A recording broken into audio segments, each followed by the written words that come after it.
Kad būvējuši Raunas baznīcu, tad viņas ne par ko nav varējuši uzbūvēt. Cik pa dienu uzbūvējuši, to pa nakti nezin, kas nojaucis. Būvējuši, bet nekā nevarēdami uzbūvēt, beigas gājuši pie visādiem svētniekiem un burvjiem. Gan svētījuši mācītāji, gan būruši burvji, bet neko arī tie nav varējuši izdarīt, tāpat, ko pa dienu uzbūvējuši, tas naktī ticis nojaukts.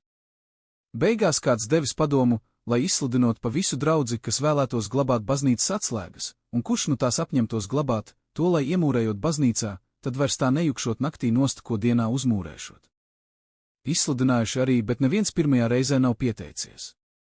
Sludinājuši otrais, tomēr neviens nav nācis pieteikties par baznīcas atslēgu glabātāju.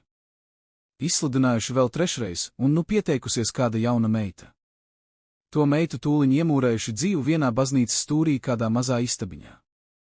No tās reizes vairs mūris nav ticis nakti nojaukts, ko pa dienu uzmūrējuši, tas palicis, jo iemūrēta bijusi jaunā meita, kura pati labprātīgi apņēmusies baznīcas atslēgas glabāt.